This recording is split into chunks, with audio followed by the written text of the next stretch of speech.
आप सभी को मेरा नमस्कार। As promised portfolio review series का ये हमारा फर्स्ट वीडियो है और आने वाले वीक्स में हम और भी वीडियोस आपके लिए लेकर आएंगे। ये वीडियो सिर्फ एजुकेशनल पर्पस के लिए है। यहाँ पे हम ये चाहते हैं कि जो भी इन वीडियोस को वॉच करे उन्हें ये आइडिया मिल सके कि जब भी हम अपना म्यूचुअल फंड का पोर्टफोलियो बनाएं तो उस समय हम क्या करें और क्या नहीं करें। यहाँ पे आप ध्यान में रखें कि इन पोर्टफोलियो रिव्यू सीरीज के वीडियोस में हम किसी भी तरह का एडवाइस या रिकमेंडेशन नहीं देने जा रहे हैं।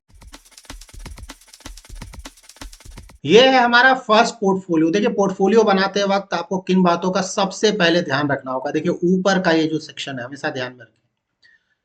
सबसे पहले आपको डिसाइड करना है रिस्क प्रोफाइल क्या है आपका। रिस्क प्रोफाइल देखिए एग्रेसिव है, मतलब ये बहुत ज्यादा रिस्क ले सकते हैं। तो यहाँ पे किसी भी तरह के म्यूचुअल फंड स्कीम में इन्वेस्टमेंट किया जा सकता है, large cap, mid cap, small cap, क्योंकि रिस्क बहुत ज्यादा लिया जा रहा है।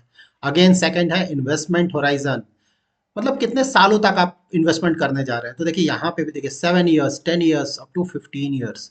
तो ये भी बहुत बड़ा पॉजिटिव है। इसका मतलब कि यहाँ भी mid cap, small cap, multi cap के फंड्स में इन्वेस्टमेंट किया जा रहा है। देखिए, जब भी आप लार्ज कैप और फ्लेक्सी कैप, वैसे फ्लेक्सी कैप जहाँ की लार्ज कैप का एक्सपोजर काफी ज्यादा है, उस तरह के फंड्स में इन्वेस्टमेंट करने जा रहे हैं तो 5 ईयर प्लस का इन्वेस्टमेंट होराइजन वहां चलेगा, उतने में इन्वेस्टमेंट किया जा सकता है। लेकिन हाँ, अगर आप बहुत ज्यादा रिस्की इक्विटी म्यूचुअल फंड्स में अपना इन्वेस्टमेंट करने जा रहे हैं, like small cap, mid cap, multi cap, तो यहाँ पे ट्राई करें कि आपका इन्वेस्टमेंट होराइजन 10 ईयर्स या उससे ज्यादा जरूर हो। सो नंबर 1 और नंबर 2 तो बहुत जरूरी है, बेसिक है, इसके बिना तो आपको पोर्टफोलियो बनाना ही नहीं चाहिए।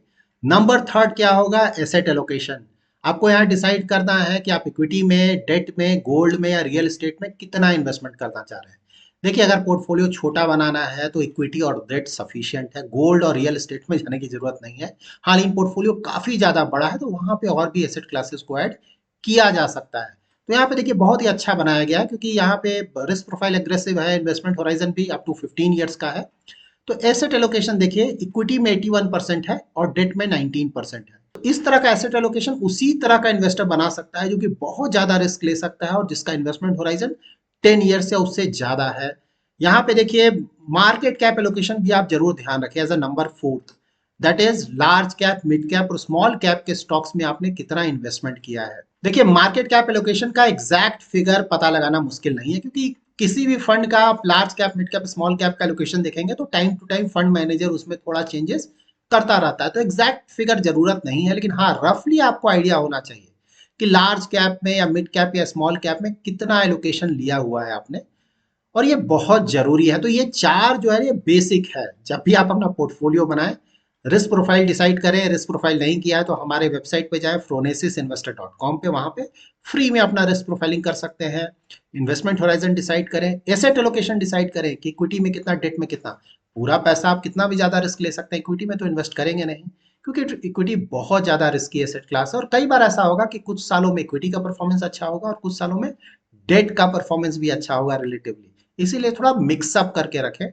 बहुत ज्यादा रिस्क ले सकते हैं तो ऑफकोर्स इक्विटी का एक्सपोजर ज्यादा होगा और डेट का एक्सपोजर कम होगा। मार्केट कैप एलोकेशन में भी वही है। अगर आप बहुत ज्यादा रिस्क ले सकते हैं, investment horizon very long term का है, तो वहां पे मिड कैप, स्मॉल कैप का एलोकेशन आप ज्यादा रख सकते हैं, लार्ज कैप का थोड़ा कम रख सकते हैं।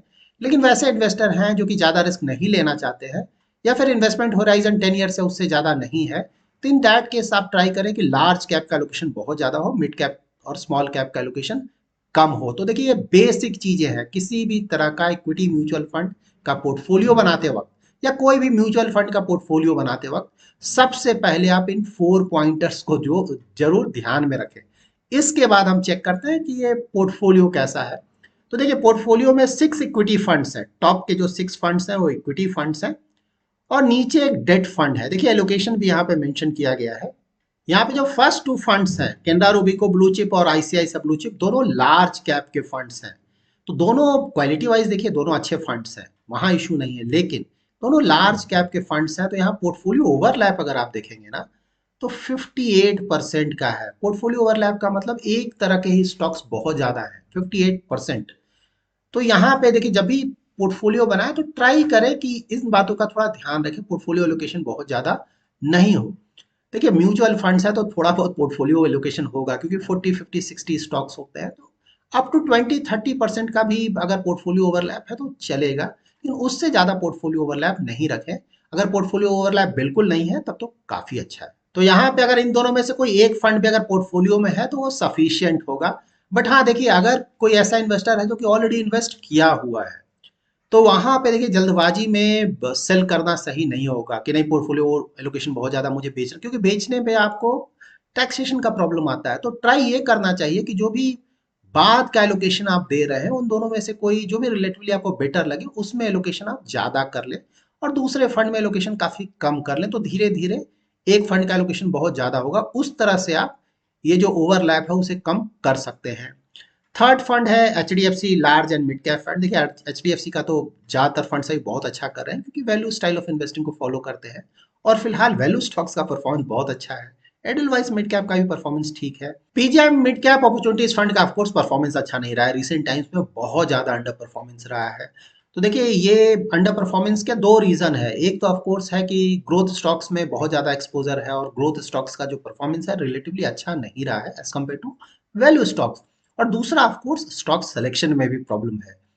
तो यहाँ पे देखिए ये जो भी इस तरह के जो फंड्स हैं वहां ऑफ कोर्स पोर्टफोलियो एक बार टॉप का जो स्टॉक्स है हमें देख लेना चाहिए। अगर अच्छे क्वालिटी के स्टॉक्स हैं, सिर्फ पी रेशियो ज्यादा है उसके कारण बहुत ज्यादा परफॉर्मेंस नहीं आ रहा है, तो इस तरह के स्टॉक्स जब इंटरेस्ट रेट कट होने लगेंगे जो कि एक्सपेक्टेड है सेकंड हाफ से मोस्टली, तो वहां पे इनका परफॉर्मेंस इंप्रूव करेगा। तो उम्मीद करना चाहिए, of course nothing is guaranteed, but उम्मीद करना चाहिए कि इस तरह के जो फंड्स हैं अगर इनके पोर्टफोलियो में अच्छे स्टॉक्स हैं तो मोस्टली इस साल के अंत तक हमें परफॉर्मेंस में इंप्रूवमेंट देखने को मिल सकता है। बट एनी यहाँ पे प्लस पॉइंट ये भी है कि देखिए इनका एलोकेशन रिलेटिवली कम है।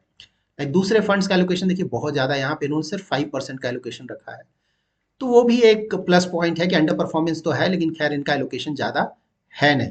सिक्स्थ फंड है मेरे एसेट टैक्स सेवर। देखिए यहाँ भी परफॉर्मेंस देखेंगे तो पहले तो बहुत अच्छा परफॉर्मेंस आ रहा था इस फंड का भी, रीसेंट टाइम्स में यहाँ भी थोड़ा अंडर परफॉर्मेंस है। लेकिन हाँ ये सब लॉन्ग ट्रैक रिकॉर्ड वाले फंड्स हैं, थोड़ा बहुत अंडर परफॉर्मेंस चलता है। लॉन्ग टर्म में जब इनका परफॉर्मेंस वापस आएगा तो मोस्टली एवरेज आउट करने पर रिटर्न्स अच्छे हो जाते हैं। लास्ट फंड है debt fund, ICICI Pru short term debt fund.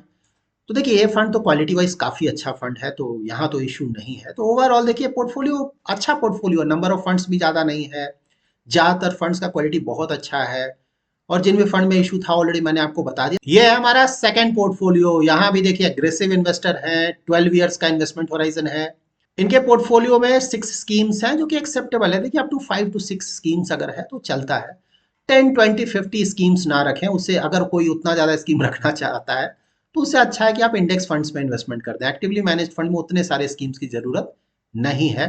Portfolio अगर आप देखेंगे तो देखिए लार्ज कैप में आपको यहाँ कोई भी अलग से लार्ज कैप फंड में इन्वेस्टमेंट देखने को नहीं मिलेगा। लेकिन यहाँ पे ये भी ध्यान में रखना है कि देखिए फ्लेक्सी कैप फंड है, यहाँ पे आपको लार्ज कैप का एक्सपोजर मिल रहा है। SBI large and mid cap fund से भी आपको लार्ज कैप का एलोकेशन मिल रहा है। तो ऐसा नहीं कि यहाँ पे लार्ज कैप का एलोकेशन नहीं है, अच्छा खासा एलोकेशन मिल रहा है। तो देखिए क्वालिटी ऑफ फंड अगर आप देखें तो सारे फंड्स अच्छे क्वालिटी के हैं, यहाँ किसी भी फंड में इशू नहीं है। पराग पारिक बहुत अच्छा कर रहा है, SBI large and mid cap fund का परफॉर्मेंस ठीक है। एचडीएफसी तो खैर सारे फंड्स मैंने ऑलरेडी बताया ज्यादातर फंड्स अच्छा कर रहे हैं। निपॉन का ही परफॉर्मेंस ठीक है मिड कैप का।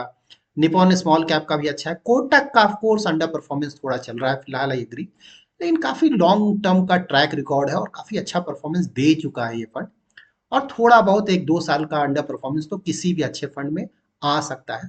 तो मोस्टली वो मेजर कंसर्न नहीं होना चाहिए। ये है हमारा थर्ड पोर्टफोलियो। यहाँ भी देखिए aggressive investor, investment horizon 10 years. देखिए अभी तक तीनों पोर्टफोलियो बहुत अच्छा रहा है। ये आइडियल है इक्विटी इन्वेस्टमेंट के लिए। अगर आपका रिस्क प्रोफाइल एग्रेसिव है दैट इज आप बहुत ज्यादा रिस्क ले सकते हैं और इन्वेस्टमेंट होराइजन 10 ईयर्स है उससे ज्यादा बहुत अच्छा। देखिए जब भी आप पोर्टफोलियो बनाएं तो इन दोनों के साथ साथ डिसाइड करें, एसेट एलोकेशन बहुत जरूरी है और साथ ही मार्केट कैप एलोकेशन पे रफली आप डिसाइड करके चले। अगर इन चारों पॉइंटर्स को ध्यान में रखते हैं तो ओवरऑल आपका पोर्टफोलियो काफी अच्छा बनेगा। यहाँ भी देखिए कोई भी लार्ज कैप फंड अलग से इन्वेस्टमेंट नहीं किया गया है लार्ज कैप फंड में, लेकिन ऐसा नहीं कि लार्ज कैप के फंड में एक्सपोजर नहीं है। हमें देखिए हमें सिर्फ एक्सपोजर से मतलब जरूरी नहीं है कि लार्ज कैप में के स्टॉक्स में इन्वेस्टमेंट के लिए हम किसी लार्ज कैप फंड में ही इन्वेस्टमेंट करें। अगर मुझे लार्ज और मिड कैप फंड या फ्लैक्सी कैप फंड या मल्टी कैप फंड से लार्ज कैप में सफिशिएंट, लार्ज कैप के स्टॉक्स में सफिशिएंट एक्सपोजर मिल जा रहा है तो वो चलेगा, अलग से इन्वेस्टमेंट करने की जरूरत नहीं है। ऑफकोर्स अलग से भी कर सकते हैं, लेकिन अगर आपको यहाँ से भी सफिशिएंट एलोकेशन मिल जा रहा है तो उससे भी बात बन जाएगी। यहाँ पे देखिए, अगर आप क्वालिटी ऑफ फंड्स देखें तो Kotak large and mid cap है इक्विटी अपॉर्चुनिटी, अच्छा फंड है। पराग पारेख ऑफ कोर्स अच्छा कर रहा है परफॉर्मेंस। निपॉन मल्टी कैप का ही परफॉर्मेंस अच्छा है। यहाँ पे पराग पारेख टैक्स सेवर का ही परफॉर्मेंस ऑफ कोर्स अच्छा चल रहा है। डीएसपी स्मॉल कैप का परफॉर्मेंस डाउन चल रहा है। देखिए, डीएसपी स्मॉल कैप बहुत अच्छा फंड हुआ करता था, बहुत अच्छे रिटर्न्स आते थे इस फंड का। ना रिसेंट टाइम्स में काफी ज्यादा अंडर परफॉर्मेंस देखने को मिल रहा है, तो ऑफ कोर्स इस फंड का जरूर आप एक बार रिव्यू कर लें। यहाँ पे देखिए एलोकेशन कितना अच्छा रखा गया है, सिर्फ 5 फंड्स 20% ईच, तो ये बहुत अच्छा पोर्टफोलियो है उस हिसाब से, और एलोकेशन भी बहुत अच्छा रखा गया है। सिर्फ डीएसपी स्मॉल कैप का अंडर परफॉर्मेंस है, इससे ऑफ कोर्स चेक किया जा सकता है। यहाँ पे देखिए एक और पॉइंटर है कि पराग पारेख फ्लेक्सी कैप फंड और पराग पारेख टैक्स सेवर, दोनों को एक साथ अगर आप इन्वेस्ट करते हैं दोनों में, तो 73% का ओवरलैप है, मतलब ऑलमोस्ट सेम स्टॉक्स में ही इन्वेस्टमेंट किया गया है।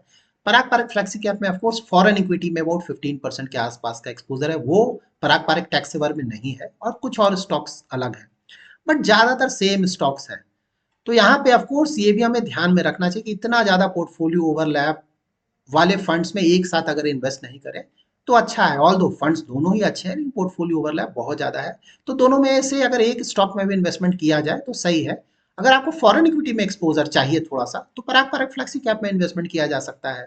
अगर आपको फॉरेन स्टॉक्स में एक्सपोजर नहीं चाहिए, तो पराग पारेख टैक्स सेवर में इन्वेस्टमेंट किया जा सकता है। तो इस तरह से पोर्टफोलियो बनाते वक्त आप ध्यान रख सकते हैं। So that's it in this video. अगर आप भी अपना म्यूचुअल फंड या फिर स्टॉक का पोर्टफोलियो रिव्यू कराना चाहते हैं तो आप हमें मेल कर सकते हैं contact@phronesis investor.com पे। यहाँ पे आप ध्यान में रखें कि सारे पोर्टफोलियोज का रिव्यू पॉसिबल नहीं होगा। हम उसमें जो भी पोर्टफोलियोज आएंगे उसमें से कुछ पोर्टफोलियोज को सेलेक्ट करेंगे और उसका रिव्यू कर पाएंगे। Thanks lot for watching.